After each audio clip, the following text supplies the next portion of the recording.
Hello, my name's David Taylor and I'm back with another one of my video blogs for the Pelargonium and Geranium Society. Now we're into January now, this is the first full week of January, and one thing that's becoming clear is that we're having a very mild winter this year, so far anyway. This mild, generally dampish weather is causing one or two issues with botrytis. So it's important to keep an eye out, particularly in the more compact plants, which I spoke about in early December, and cut it out as soon as you see it. Because you can see in this compact plant here, I keep getting little stems that are dying off. Now, one type of plant that does grow relatively quickly during a mild winter are the Regals.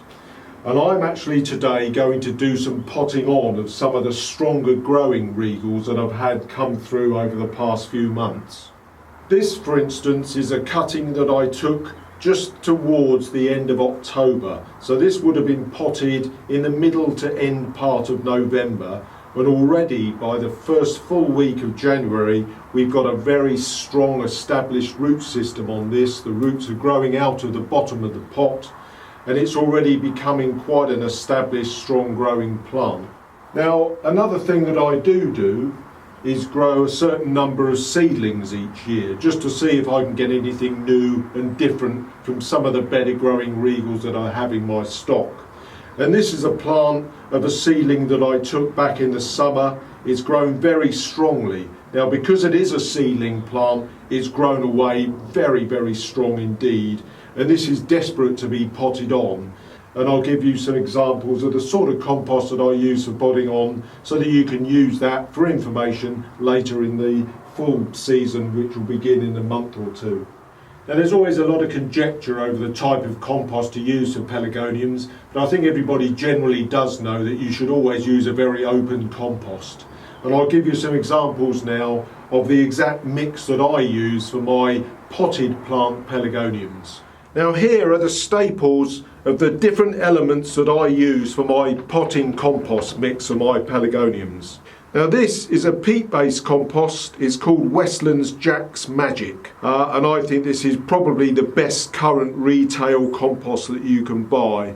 Now, I also use an element of John Innes number 2. It's the Erin variety.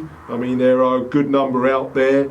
Now, the two drainage elements that I use, one of them being this, what's known as sort of Cornish grit, is sometimes known as Chichester grit. They're all very similar, but it's basically a very fine grit. Not always generally available in garden centres. You'll either have to go to a wholesaler or a specialist garden centre, or maybe a nursery. Some nurseries may have it as well, but it is available. It's certainly available in all of the RHS garden centres, but I find it a bit better than the larger stone sort of alpine grits that are widely available in garden centres. The other element that I use is a medium-sized perlite. I use this because it does initially retain a little bit of moisture, but also allows for a little bit of extra drainage. Now, what I use are 2 parts of the peat-based mix, 2 parts of the John Innes mix, 1 part of the Cornish grit, and 1 part of the perlite. So that makes up basically thirds. You've got a third of the peat base, a third of the John Innes, and a third combined 2 of the drainage mix. Now, when I go to pot up my larger outdoor plants, I tend to use less of the drainage mix, because stronger growing plants outside probably only need 1/6 of the drainage mix. But for indoor smaller potted plants, this type of mix I find absolutely perfect. Right, now I've got this strong growing Regal seedling, and I'm going to put that up into a 6-inch pot. It's currently in a 4.5-inch pot, so I'm not overdoing it, but I know that that can easily not have any problems with me potting this up now, giving it a water, and it growing through very quickly because it's very strong growing. Smaller one. This is a smaller plant. This has grown quite relatively strongly. It's a cutting that I took just about at the end of October, and it's grown through quite well. And I'm going to pot this up to a 4.5-inch pot now, so I'll see you on the other side.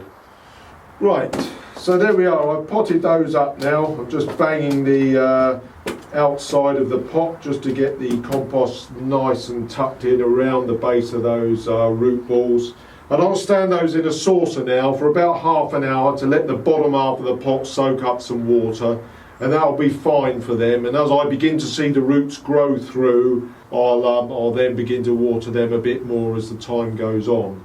Okay, so the main things to consider now at this stage, because of the fact that we're having a mild winter, to just make sure that they need a water. If they need a water, give them a drink, because they're growing. A lot of my plants are really growing relatively strongly, and the fact that, like today, we've got a fair bit of sunshine. I've got my glass house fully open, so there's a lot of air getting around and a lot of air movement with a bit of a breeze blowing through. Okay, well that's it for me for now, and I'll perhaps be back again in the next week or two with another video blog.